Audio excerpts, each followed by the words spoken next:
Ankita and welcome to my channel AC aero hub. आज के इस वीडियो में हम कंटिन्यू करेंगे हमारा chapter 10 of class 12 history, that is colonialism and countryside. ये होने वाला है पार्ट 2। तो पार्ट 1 आपने नहीं देखा है तो जरूर जाके देख लेना। आपको ऊपर आई बटन में या फिर नीचे डिस्क्रिप्शन बॉक्स में लिंक मिल जाएगी। इसके साथ जो नोट्स है इसके भी लिंक जो है आपको डिस्क्रिप्शन बॉक्स में मिल जाएगी। साथ में you can also follow me on Instagram for notes of history, geography and pol science. तो यार बिना किसी देरी के चलिए शुरू करते हैं। चलो फर्स्ट पार्ट अगर आपने नहीं देखा है तो मैं थोड़ा आपको ब्रीफ दे देती हूँ। हमने फर्स्ट पार्ट में क्या देखा था। हमने उस पार्ट में स्पेसिफिकली पढ़ा था अबाउट दी बंगाल। ठीक है, हमने बंगाल रीजन के बारे में पढ़ा था। उसमें हमने जमींदार पढ़े थे, उसके बाद permanent settlement and fifth report, sunset law, ये सारी चीजें हमने पढ़ी थी। सो जो बंगाल है वो कौन सा पार्ट है? प्लेन एरिया है, वेटलैंड है। ठीक है, बट अब हम क्या पढ़ेंगे? अब हम पढ़ेंगे फॉरेस्ट के बारे में, संथाल्स, ट्राइबल्स, पहाड़ीज, इनके बारे में पढ़ेंगे। क्योंकि हमने देखा था फर्स्ट पार्ट में कि ये जो चैप्टर है इसमें हमें क्या पढ़ना है कि कंट्री साइड में कॉलोनियलिज्म का इफेक्ट कैसा रहा। कंट्री साइड मतलब कौन सी जगह? जो मतलब अर्बन एरिया से या फिर शहर से आसपास का इलाका जो है। ठीक है, मतलब हम कहते हैं ना शहर से दूर जो पेरिफेरी में जो जगह होती है उनके बारे में हमें पढ़ना है। तो बाहर अर्बन एरिया के बाहर कौन सी जगह होगी? ऑफकोर्स गाँव होगी, जंगल होगी, ये सारी होगी, प्लेन एरियाज वगैरह। तो हमें इसमें स्पेसिफिकली किस चीज़ों पे ध्यान देना है? हिल्स पे, फॉरेस्ट पे। ठीक है, इन चीज़ों पे हमें देख के चलना है। तो जो फर्स्ट टॉपिक है दैट इज दी हो एंड दी प्लो। इसको थोड़ा सा समझते हैं। हो और प्लो ये ऐसा मतलब टर्म क्यों दिया गया है, किसको रिप्रेजेंट किया गया है। ठीक है, अगर आप ये समझ गए तो आपको थोड़ी बहुत आगे की जो चीज़ें हैं वो आसानी से समझ आ जाएगी। देखो हो मतलब क्या होता है? हो मतलब होता है कुदाल। ठीक है, एक टूल होता है जिससे कि आप मतलब मिट्टी वगैरह खोद सकते हो। ठीक है, आप देख लेना हो किसको बोलते हैं, कुदाल को बोलते हैं। एंड प्लो क्या होता है? हल होता है जिससे हम एग्रीकल्चर करते हैं। अब हो किसको रिप्रेजेंट किया है? पहाड़ीज को। ठीक है, हो किसको रिप्रेजेंट करता है? पहाड़ीज को। और प्लो किसको रिप्रेजेंट करता है? संथाल्स को। एंड अब ये क्यों करता है इसका जो आंसर है आपको बाद में मिल जाएगा। ओके, तो यार देखो क्या था, इतना आपको समझ आ गया हो एंड दी प्लो का मतलब क्या है, किसको रिप्रेजेंट करता है। अब हम एक स्टोरी से देखते हैं। मीन स्टोरी में ये रियल में हुआ था तो हम शुरू से मतलब करते हैं कि क्या हुआ था। तो यार देखो क्या हुआ था, अर्ली 19th सेंचुरी में जो फ्रैंसिस बुकानन है वो एक ट्रैवलर थे। वो राजमहल हिल से जा रहे थे। कहाँ से जा रहे थे? राजमहल हिल। ये याद रखना, हमें राजमहल हिल के बारे में पढ़ना है। तो ये जो फ्रैंसिस बुकानन थे वो जा रहे थे वहां से, तो उन्होंने कुछ डिस्क्रिप्शन दी कि राजमहल हिल कैसा था। उन्होंने बताया कि वहाँ की जो जंगल थी ना इतनी ज्यादा घनी थी कि वहां से मतलब सनलाइट भी अंदर नहीं आ सकती, इतनी ज्यादा घनी जंगल थी। ठीक है, तो सनलाइट जो है उसमें अंदर नहीं जा रही थी, इतना ज्यादा घना है, अंधेरा है जंगल। साथ में वहाँ पे कुछ लोग थे। ठीक है, कुछ लोग थे जो उनको देख के बहुत ज्यादा मतलब हॉस्टाइल हो रहे थे, एग्रेसिव हो रहे थे उनको देख के। बिकॉज उनको लग रहा था ये जो है ना ब्रिटिशर्स के आदमी है, मतलब ब्रिटिशर्स जो थे ना उनके ही लोग हैं। क्योंकि दिखते तो ऑफकोर्स ही वो गोरे चिट्टे से, उनको देख के समझ आ जाता है कि ये ब्रिटिशर्स है नहीं है। तो उनको देख के बहुत ज्यादा हॉस्टाइल हो रहे थे। तो आखिर ये जो लोग थे वो कौन थे जो उस राजमहल हिल्स में पाए गए थे और उनको देख के बहुत ज्यादा एग्रेसिव हो रहे थे एंड क्यों हो रहे थे? ये सारी चीजें ना हमें आगे चल के और ज्यादा पता चलेगी, जैसे मैं आपको बताती जाऊंगी। तो यार देखो पहाड़ीज जो है, अगर हम और फिर कुछ रिकॉर्ड्स वगैरह देखेंगे ब्रिटिश का, तो हमें देखने को मिलेगा जो रेवेन्यू रिकॉर्ड्स में है ना, हमें देखने को मिलेगा एक term that is pahadis. And pahadis कौन थे? पहाड़ीज जो लोग फॉरेस्ट में रहते थे, जो लोग हिल्स में रहते थे। ठीक है, हिल्स में रहते थे, इनको क्या बोला जाता था? पहाड़ीज। एंड ये राजमहल हिल में रहते थे, इसलिए ये जो लोग थे जिनके बारे में ये बुकानन ने अभी जाहिर किया है, इनको क्या बोला जाता था? पहाड़ीज। ठीक है, एंड इनका काम क्या होता था? ये क्या करते थे? शिफ्टिंग कल्टीवेशन करते थे, कभी हंटिंग करते थे। तो शिफ्टिंग कल्टीवेशन क्या होता है? आपने पढ़ा होगा 6th 7th 8th क्लास की ज्योग्राफी के बुक में पढ़ा होगा ना शिफ्टिंग कल्टीवेशन क्या होता है। तो शिफ्टिंग कल्टीवेशन में यार देखो ऐसा कल्टीवेशन होता है, पहले तो ये उगा लेते हैं कि जैसे पल्सेस वगैरह, मिलेट्स वगैरह इन्होंने उगा लिया। अब जब इनकी जरूरतें पूरी हो गई, ये पूरे फॉरेस्ट को जो है काट के जला देते हैं। एंड जलाने से जो ऐश वगैरह, पोटैश वगैरह जो निकलती है ना, वो मिट्टी से जाके मिलती है वो और ज़्यादा फर्टाइल होती है, एंड उसके बाद वो दोबारा एक टाइम के एक पीरियड के बाद आके दोबारा वहाँ पे ग्रो करती है, अपने मतलब क्रॉप्स वगैरह ग्रो करती है। एंड टिल द टाइम जहाँ पे वो जंगल जला के जब चले जाते हैं तो वो कहीं दूसरी जगह पे चले जाते हैं, दूसरी जगह पे भी जाके शिफ्टिंग कल्टीवेशन करते हैं। सो दैट इज शिफ्टिंग कल्टीवेशन। समझ आए? इतना तो जो है आप पहले पढ़ चुकी हो। तो ये क्या करते थे, शिफ्टिंग कल्टीवेशन करते थे, हंटिंग करते थे। इनकी जो पूरी सबसिस्टेंस थी, पूरी लाइवलीहुड थी, ठीक है, अपनी जिंदगी कैसे चलाते थे, on the basis of forest. तो फॉरेस्ट जो है इनका सबसिस्टेंस है, मीन्स इसी पे वो जिंदा थे, यहीं से उनको फल वगैरह, चारकोल, वुड, जो भी उनको चाहिए, ठीक है। तो महुआ के जो फूल है, ठीक है, वो भी लेते थे, रेजिन्स, फिर सिल्क, ये ट्रेड के पर्पस के लिए, ठीक है। ये सब जो चीजें हैं उनको फॉरेस्ट से ही मिलती थी, एंड इनकी जो जीविका है ये फॉरेस्ट पे ही डिपेंडेंट होते थे। ये कहाँ पे रहते थे? झाड़ियों में रह जाते थे, मैंगो ट्री के नीचे ये शेड मिलके तो रेस्ट वगैरह कर लेते थे। तो आप इनकी लाइफ समझ सकते हो जो पूरी किस पे डिपेंडेंट है, फॉरेस्ट में। एंड फिर ये हो क्यों बोला गया? हो से क्या करते थे? कुदाल से क्या करते थे? कुदाल से जब ये शिफ्टिंग कल्टीवेशन करते थे, वो कुदाल से जो जमीन वगैरह जो खोदते थे उसी में क्या यूज करते थे? कुदाल। तो उनकी जो रिप्रेजेंटेशन है किससे की गई है? पहाड़ीज की हो से की गई है। कंप्लीट इतना समझ आया? उसके बाद देखो इनके चीफ्स भी होते थे। चीफ्स मीन्स क्या होता है? सरदार। चीफ्स कौन होते हैं? सरदार। इनके सरदार ये क्या करते थे? इनकी जो पूरी ग्रुप है, ये जो पूरे पहाड़ीज की ग्रुप है, इनको यूनाइट रखते थे। कोई भी डिस्प्यूट वगैरह हो गया, झगड़ा वगैरह हो गया, उसको सॉल्व करते थे, या फिर किसी दूसरे पहाड़ीज के साथ या ट्राइब्स के साथ जाके लड़ना है तो ये उसमें लीड करते थे। एंड कभी कभी क्या करना पड़ता था ना, स्कार्सिटी की वजह से या फिर लाइवलीहुड की वजह से, आप कुछ भी कह लो, सर्वाइव करने की वजह से, जब इनके पास खाना वगैरह नहीं होता था, ठीक है, ये क्या करते थे? दूसरे मतलब जो प्लेन एरियाज है ना, जो विलेजेस वगैरह है, जहाँ पे जमींदार वगैरह ये सारे रहते थे, वहाँ पे जाके रेड करते थे। क्यों? क्योंकि उनको सर्वाइव करना था, ठीक है। सर्वाइव करने के लिए तो कोई कुछ भी करता है, तो सर्वाइवल के लिए जब इनके पास स्कार्सिटी हो जाती थी, खाने को कुछ नहीं होता था, तो कुछ खा के तो जिंदा रहना है, कुछ करके तो जिंदा रहना है ना, तो ये क्या करते थे? दूसरे जो विलेजेस है, प्लेन एरियाज है, वहाँ पे जाके रेड मारते थे। फिर ये बिकॉज ये रेड करते थे, इतना शोर शराबा मचाते थे, इतना हुड़दम मचाते थे, इसलिए जमींदार ने इनके साथ एक ट्रीटी की। आप देखो काफी कमाल का ट्रीटी है, जिसको कहते हैं पीस ट्रीटी। अब कैसे करते थे ये पीस ट्रीटी? मतलब एक नेगोशिएशन होता था, ये नेगोशिएट करते थे, पीस के बदले इनको पैसे मिलते थे। कैसे? देखो, पीस के लिए जैसे इनको बोला जाता था हम आपको एनुअल बेस पे एक पैसा देंगे, अलाउंस देंगे, ठीक है, आप पीस रखो। तो जो इनके जो सरदार होते थे ये इसका ध्यान रखते थे कि इनकी जो मतलब पूरी ग्रुप है ये ऐसा ना करे, ठीक है, पीस बना के रखे। ओके, समझ आ रहे? मतलब पीस के बदले इनको पैसे मिलते थे। दूसरा जो ट्रेडर्स होते थे ना, वो भी पैसा पे करते थे ताकि ये जो उनके पासेस है वहाँ पे मतलब जा सके, ट्रेड कर सके। तो इनको दूसरा कौन देते थे? एक तो जमींदार पैसा देते थे, दूसरा जो है ट्रेडर्स भी पैसे देते थे ताकि ये वहाँ पे जाके ट्रेड कर सके। एंड जो चीफ्स होते थे, मतलब जो पहाड़ीज होते थे, ये ध्यान रखते थे कि अगर मतलब कोई ट्रेडर हमें पैसे दे के पैसा दे रहा है, नेगोशिएट कर रहा है, तो उसका भी ध्यान रखते थे कि कोई भी उनकी ट्रेडिंग में बाधा ना डाले, कोई भी उन पे कुछ ना करे, हमला वगैरह ना करे, तो उसका भी पूरा वो ध्यान रखते थे।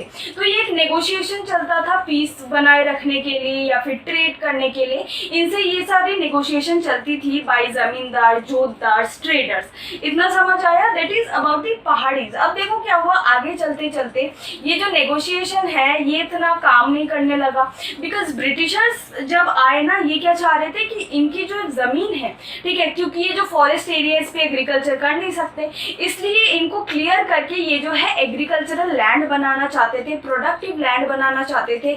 वहाँ पे वो क्या करना चाहते थे? एग्रीकल्चर करना चाहते थे। अगर आपको क्लियर नहीं हो रहा है मैं आपको बता दूं, मान लो ये पहाड़ है, ठीक है, and this is the plain area.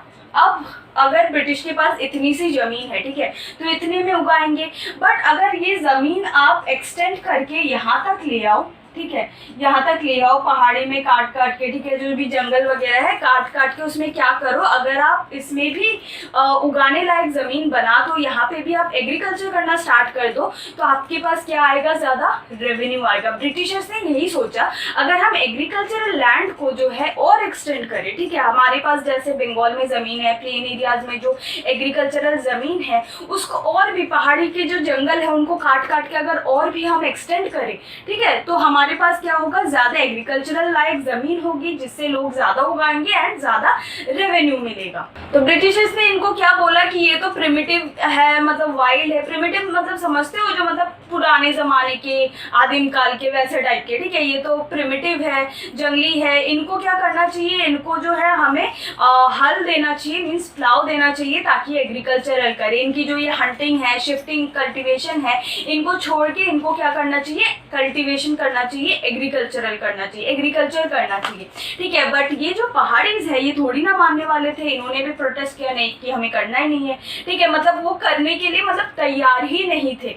तो 1770s में क्या हुआ, काफी पहाड़ीज को जो है मारा गया। ब्रिटिशर्स ने क्या किया, इनको मारा, ब्रूटली किल वगैरह किया। एंड इसके बाद क्या हुआ, 1780s के टाइम पर, ठीक है, 1780s के बाद जो ऑगस्टस क्लीवलैंड थे, ये थे कलेक्टर थे, बगलपुर के जो है कलेक्टर थे। तो ये जो है इन्होंने और एक पॉलिसी जारी की, एक पॉलिसी लाए, दैट इज पेसिफिकेशन की पॉलिसी। ये वाला याद भी रखना, पेसिफिकेशन इंपॉर्टेंट भी है, अगर मतलब पूछा जा सकता है। तो ये पेसिफिकेशन पॉलिसी क्या थी, इसमें बोला गया था कि जो चीफ्स है, जो मतलब सरदार है, वो अपने अंडर जो भी इनके पहाड़ी है या फिर जो भी लोग हैं, इनको प्रॉपर्ली कंडक्ट कराएगी, इनको डिसिप्लिन में रखेगी, ठीक है। इनको कंट्रोल करने का बेसिकली काम था, उसके बदले इनको पैसा मिलेगा, ठीक है। मतलब ये वैसा ही है जो पीस ट्रीटी करते थे ना, उसी टाइप के है पेसिफिकेशन की पॉलिसी।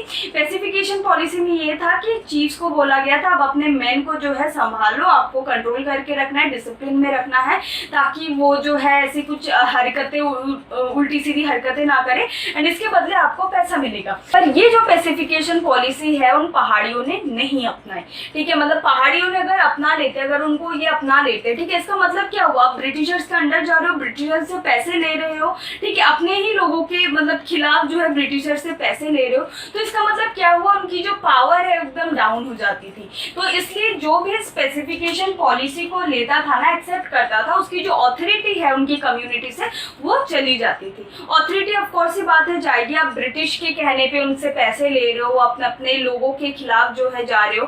तो ये क्या होता था, इसमें पेसिफिकेशन पॉलिसी को जिन्होंने भी मतलब एक्सेप्ट किया था, जिन्होंने भी लिया था, तो उनकी जो ऑथोरिटी है उन कम्युनिटी से चली जा रही थी, ओके।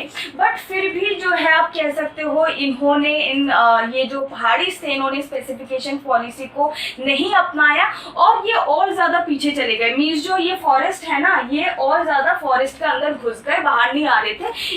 ये मानने के लिए तैयार ही नहीं थे कि मतलब हम एग्रीकल्चरल करेंगे, हमारे पास फ्लो होगा, या फिर ब्रिटिशर्स हमें पैसे देंगे तो हम चुप रहेंगे, वैसी कोई चीज नहीं थी। आप कह सकते हो कट्टर मतलब प्रोटेस्ट चल रहा था ब्रिटिशर्स के खिलाफ, ठीक है।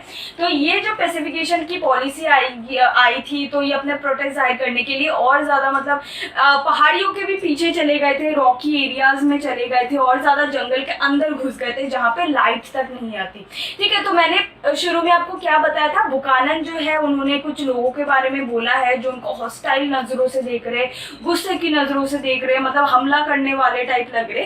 तो ये इसलिए हो रहा था बिकॉज उनके दिमाग में ना था, वो ब्रिटिशर्स के खिलाफ बहुत ज्यादा गुस्सा था, क्योंकि उन्होंने इनको मारा भी था, क्योंकि ये प्लाव वाला जो एग्रीकल्चर करने के लिए तैयार नहीं थे, तो मारा भी था, इनके खिलाफ पॉलिसी भी थोपने की कोशिश की, तो इनके प्रति वो गुस्सा था। एंड जब बुकानन आए थे उनको भी वो उसी नजरों से देख रहे थे, क्योंकि उनको लगा था ये ब्रिटिश के ही ऑफिसर्स दोबारा आए हैं उन पे ये सब पॉलिसी वगैरह थोपने के लिए। तो यही थी वो रीजन क्यों ये बुकानन को ऐसे नजरों से देख रहे थे, और कौन थे ये लोग। आई होप आपको क्लियर है। इसमें मैंने इतनी सी ही बात बताई है कि मैंने फॉरेस्ट के बारे में बताया है, पहाड़ीज के बारे में बताया था, और वो क्या करते हैं, शिफ्टिंग, कल्टीवेशन और हंटिंग वगैरह करते थे। एंड इनकी कुछ जैसे पीस ट्रीटी इनसे कराई जाती थी, ट्रेडिंग के लिए इनको पैसे दिए जाते थे। बट लास्ट में जब ब्रिटिशर्स आए, इन्होंने क्या थोपने की कोशिश की, एग्रीकल्चर, बट ये करने के लिए तैयार नहीं थे, तो ब्रिटिशर्स ने इन्हें मारा भी था। फिर पेसिफिकेशन की पॉलिसी लाए थे, बट ये मानने की तैयारी नहीं थे, और उल्टा ये पीछे जंगल के और ज्यादा जो रॉकी एरियाज है, जहाँ पे बहुत ज्यादा अंधेरा है, ठीक से सनलाइट भी नहीं आती, वहां पे घुस गए थे। ओके, इतना क्लियर है। That is all about the Paharis. अब हम हम पढ़ेंगे संथाल्स के बारे में। अब देखो क्या हुआ था, पहाड़ीज को तो ये मना नहीं पाए थे, पहाड़ीज उल्टा क्या हो रहे थे, इन्होंने मना कर दिया था और ज्यादा जंगल के पीछे वाली जगह पे चले गए थे और वो वहीं तक सीमित रह गए। ठीक है, मतलब वो हंटिंग वगैरह वही सब करते थे, रॉकी हिल्स में रहते थे, ड्राईलैंड्स में रहते थे एंड मतलब और ज्यादा आगे नहीं बढ़ पाए, और ज्यादा मतलब इनकी कोई मॉडर्निटी नहीं है, इनमें कोई ये आगे नहीं बढ़ पाए क्योंकि इन्होंने इस एग्रीकल्चर करने के लिए मना कर दिया था। ठीक है, बट अब क्या हुआ, अब इन्होंने मना कर दिया तो क्या कर सकते हैं, तो ये जो जमींदार थे ये किनको लाए 1810 में, संथाल्स को। संथाल्स कौन थे, ये 1810 में जो है बंगाल से इनको लाया गया था। क्यों लाया गया था, ताकि वो एग्रीकल्चरल करे। अब देखो क्या हुआ था, मैंने बोला था कि ये जो फॉरेस्ट है इसमें क्या चाहती थी ब्रिटिश, की इनको फॉरेस्ट को क्लियर करके यहाँ पे एग्रीकल्चरल लायक जमीन बनाए। तो इन्होंने क्या किया था, अब जमीन में कल्टीवेशन करने के लिए कोई तो चाहिए, तो किनको लाए थे, ये संथाल्स को लाए थे। अब संथाल्स यहाँ पे क्यों आए थे, देखो संथाल्स ना ऐसे थे, संथाल्स मतलब जो ट्राइबल्स वगैरह होती है, तो ये हमेशा घूमते रहते थे, इनको एक जगह चाहिए थी कि वो कहीं सेटल हो पाए, तो इस वजह से वो हमेशा घूमते रहते थे। तो अब इससे उन्होंने बेहतर समझा कि चलो अगर ब्रिटिशर्स बोल रहे, जमींदार बोल रहे हैं कि एग्रीकल्चरल करने के लिए वही कर लेते हैं, तो उनके लिए वो एक परमानेंट प्लेस हो गया था। सो अगेन अब हम बुकानन की दोबारा से स्टोरी देखते हैं। 1810 में बुकानन जो है गंजूरिया पहाड़ से जा रहा था। गंजूरिया पहाड़ जो कि राजमहल हिल के रेंज में ही आता था, गंजूरिया पहाड़, एंड उन्होंने देखा कि वाओ ये जो जगह एक तो ट्रांसफॉर्म हो गया है, यहाँ पे पहले पहाड़ था, गंजूरिया पहाड़ में क्या है, माउंटेन है, हिली एरियाज है, ये तो एकदम ज्यादा चेंज हो गया। मतलब यहाँ पे दिखता है कि कैसे मतलब ह्यूमन लेबर से इन जगह को चेंज किया गया। इतना सुंदर जगह लग रहा था वो, क्योंकि हाँ वो थोड़े रॉकी तो थे बट वो फाइन था, मतलब उसमें आप एग्रीकल्चरल कर सकते हो, ये कर सकते हो, उनकी सॉइल अच्छी थी। तो ये कैसे हुआ, मतलब एक जंगल को इन्होंने काट वाट के इतने अच्छे से मतलब अब उसको देख के ये नहीं बोलोगे कि वहाँ पे जंगल था, इतना सुंदर वो लग रहा था। एंड ये दिखता है, ये साफ साफ दिखता है कि कैसे ह्यूमन लेबर की मदद से इसको किया गया। वहाँ पे मस्टर्ड उगे हुए थे, वहाँ पे टोबैकोज उगे हुए थे, तो इसको देख के मतलब ऐसा लग रहा था कि एग्रीकल्चरल जो लैंड है इसको और ज्यादा स्प्रेड किया गया हिली एरियाज की तरफ में। एंड वहाँ पे कौन एग्रीकल्चर कर रहा था, संथाल। तो अब क्या हुआ था, मैंने आपको इतना बता दिया कि संथाल जो है उनको बंगाल से लाया गया था, जमींदार से लाए थे, एंड इनको इन हिली एरियाज में ये क्या करते थे, कल्टीवेशन करते थे, सेटल हो गए थे, एंड इन्होंने प्लाविंग को अपनाया था। इसलिए जो प्लाव है ये किसको रिप्रेजेंट करती है, संथाल्स को, बिकॉज इन्होंने एग्रीकल्चर को अपनाया था। अब क्या हुआ, इनको एक लैंड दिया गया, एक लार्ज पार्ट ऑफ लैंड दिया गया, जो कि बहुत इंपॉर्टेंट है, इसको पूछा जाता है दामिन इको। ठीक है, दामिनी को ये याद रखना, दामिनी को इसमें क्वेश्चन आ सकता है। दामिनी को क्या है, एक लार्ज पार्ट ऑफ लैंड है जो कि संथाल्स को दिया गया था, एंड इनको 10 साल के अंदर जो है इसकी 1/10 पोर्शन कल्टीवेट करना था। तो ये जो लैंड है ये किसको दिया गया था, संथाल्स को दिया गया था, जहाँ पे वो जो है 10 साल के अंदर 1/10 लैंड इनको कल्टीवेट करना था। अब दामिनी को से क्या हुआ, इनको एक परमानेंट प्लेस मिल गया, संथाल्स को एक परमानेंट प्लेस मिल गया, जो कि घूमते रहते थे यहाँ से वहाँ, तो इनको एक परमानेंट प्लेस मिल गया। दामिनी को क्लियर है, दामिनी को इनका एक लैंड था। इसके लैंड मिलने के बाद इनकी जो विलेजेस थी और ज्यादा बढ़ती गई, 40 विलेजेस से 1000 से भी ज्यादा विलेज हो गए। ठीक है, इनके पास 1000 से भी ज्यादा, 1000 प्लस विलेजेस हो गए, इनकी पॉपुलेशन कितनी ज्यादा बढ़ गई। ओके, तो ये हुआ क्योंकि संथाल्स वहां पे रहने लग गए थे। अब देखो क्या हुआ था, अचानक उनको लगने लगा, इनकी रिवॉल्ट हुई थी, संथाल की रिवॉल्ट हुई थी 1850s के बाद। क्यों हुआ देखो, क्योंकि अचानक संथाल को लगने लगा था कि इनकी जो लैंड है, ये जो दामिनी को है, इनके हाथ से निकलता जा रहा है। कैसे, क्योंकि इसमें जो रेवेन्यू है ये ज्यादा लगा रहे थे। ओके, इनको मनी लेंडर्स को पैसे देने पड़ रहे थे, ये जब कर्ज चुका नहीं पाते थे, इतना हाई टैक्स से लगाते थे, हाई रेवेन्यू लगाते थे, जब ये चुका नहीं पाते थे इनकी लैंड ले ली जाती थी, जमींदार को इनको पैसे देने पड़ रहे थे। तो इन सब चीजों से उनको लग रहा था अरे हमारी लैंड तो हमारे हाथ से जा रही थी, जो हमें मिला था उसी से ये जो है फायदा ले रहे हैं अपना। तो 1850s में इन्होंने क्या है, रिवॉल्ट किया। अगेंस्ट कौन, अगेंस्ट जो है जमींदार्स, मनी लेंडर्स, ब्रिटिशर्स, इनके खिलाफ जो है इन्होंने क्या किया, हमला किया, मतलब इन्होंने रिवॉल्ट किया, जहाँ पे इन्होंने बही खाता जलाया। इनकी बही खाता मतलब जहाँ पे वो रिकॉर्ड्स वगैरह रखते थे। ठीक है, तो मनी लेंडर्स वगैरह जहाँ पे रिकॉर्ड रखते थे वो सब बही खाता वगैरह इन्होंने जला दिया है। मतलब मासिव इन्होंने रिवॉल्ट किया 1855 में, 1856 की, मतलब 1855 से 1856 तक जो है इनका रिवॉल्ट चलता रहा अगेंस्ट मनी लेंडर्स, जमींदार जो जो है इनके ऊपर जो एक्सप्लॉइट करने लग गए थे। ओके, तो इस वजह से उस रिवॉल्ट की वजह से इनके साथ कंसिलिएशन किया गया, इनके साथ नेगोशिएशन किया गया। कैसे? जो बीरभूम एंड बघलपुर का 5500 किलोमीटर का जो स्क्वायर माइल का जो एरिया है एक अलग से इनके लिए बनाया गया, जिसका नाम दिया गया संथाल परगना। ठीक है, तो बीरभूम एंड बघलपुर को मिला के जो है एक इनके लिए एक अलग से जमीन बनाई गई, दैट इज अलग से एक एरिया जो है कार्व्ड आउट किया गया, दैट इज इसका नाम क्या रखा गया? संथाल परगना, जो कि 5500 स्क्वायर मील का था। तो इससे ये हुआ, एंड जब इनको एक अलग से अपने लिए जगह मिल गई, सेटल होने के लिए जगह मिल गई, तो इन्होंने ये जो सारी रिवॉल्ट वगैरह है इन्होंने ठीक है खत्म कर दिया, क्योंकि मान गए इनके लिए अलग जगह इनको मिल गई थी, दामिनी को नहीं तो कोई और जगह से। Okay, so that is all about Santhals and Paharis and Santhal के रेवोल्यूशन, संथाल के रिवॉल्ट। बहुत ज्यादा इंपॉर्टेंट है, छोटे छोटे टर्म्स इनको याद रखना। दामिनी को जैसे हो गया, पैसिफिकेशन की पॉलिसी क्या था, ये सारी चीजें इनको ध्यान रखना। अब एक लास्ट टॉपिक बच गई है, that is the accounts of the Buchanan. Buchanan के अकाउंट्स के बारे में हमें क्या पता चला? तो यार देखो, बुकानन कौन था? ईस्ट इंडिया कंपनी के एक ऑफिशियल था। वो जब ट्रैवल करने गए थे इधर उधर, वो मतलब ट्रैवल करने गए थे, कुछ ऑब्जर्वेशन करने गए थे, तो इनके साथ जो है काफी ज्यादा प्रोटेक्शन भी दिया गया था, आर्मी वगैरह दी गई थी, पालकी दिया गया था, उसके साथ उनको ढोने वाले और लोग दिए गए थे, ठीक है, बियरर्स, कूलीज, ये सारे दिए गए थे। एंड ये सारा खर्चा किसने किया था? ईस्ट इंडिया कंपनी ने किया था। अब बिना स्वार्थ के तो ये खर्चा करेगी नहीं। इनका क्या स्वार्थ था? इनको कुछ बोला गया था, बुकानन को बोला गया था कि आप इन चीजों का ऑब्जर्वेशन करके आइए, इन चीजों के बारे में हमें जानना है। ठीक है, मीन्स ये क्या करते थे? ये ट्रैवलर थे, ये हर एक जगह पे गए एंड उसके जो नेचुरल रिसोर्सेज है हर एक जगह की, ठीक है, कि यहाँ पे सॉइल कैसी है, यहाँ पे रॉक्स कैसे है, कौन सी सॉइल फर्टाइल है, कहाँ पे एग्रीकल्चर ज्यादा होगा, इन सारी चीजों की जो रिपोर्ट है ये जाके इनको किसको देना था? ब्रिटिश को देना था, ईस्ट इंडिया कंपनी को देना था। क्यों? क्योंकि अगर ये रिसोर्सेज को समझ गए ना, मतलब इस जगह पे ये रिसोर्स अच्छी है, इस जगह पे ये फॉरेस्ट अच्छा है, ये स्टोन अच्छा है, या फिर ये रॉक्स अच्छे हैं, ये इस सॉइल में इतने लेयर्स है, तो इस सॉइल में एग्रीकल्चर ज्यादा अच्छा होगा, ट्रेड अच्छा होगा। तो ये सब क्यों किया जा रहा था? क्योंकि इनको कमर्शियल पर्पस था, क्योंकि इनका कमर्शियल पर्पस था। तो ब्रिटिश जो है वहाँ पे कमर्शियल पर्पस करना चाह रहे थे।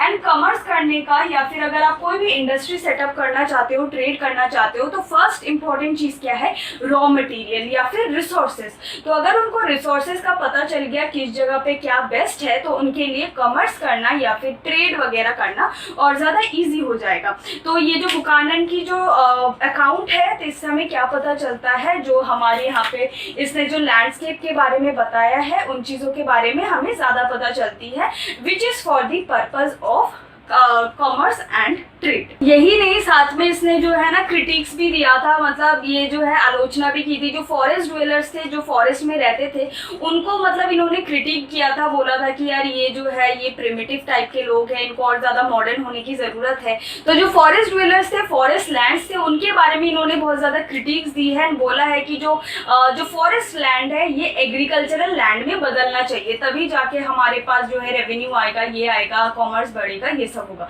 ठीक है, तो बुकानन के अकाउंट से हमें ब्रीफ में अगर बोलूं तो यही पता चलता है about the resources, about the soil, और जो फॉरेस्ट ड्वेलर्स है, फॉरेस्ट है, इनके बारे में हमें पता चलता है।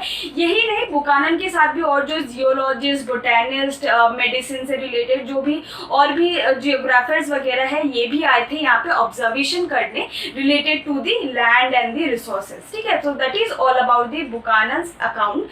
तो इसमें आप डिटेल में आपके बुक में मिल जाएगा, एक पेज का है, आप देख लेना, उसको पढ़ लेना। यही चीज लिखी गई है कि जो बुकानन के अकाउंट है, इसमें हमें रिसोर्सेज एंड के बारे में पता चला है, which is mainly for the purpose of commerce and trade. So that is all about the second part, and इसी के साथ हमारे चैप्टर खत्म होता है, क्योंकि इसके आगे जो भी टॉपिक्स है उसको डिलीट कर दिया गया है according to this session of 2020-21। तो यहीं तक आपको पढ़ना है, यहाँ पे हमारा चैप्टर खत्म होता है। I hope you like this video, and if you do, please like this video, subscribe this channel। कोई भी डाउट है feel free to ask in the comment section, and हम मिलते हैं अगली वीडियो में। till then stay tuned, bye bye।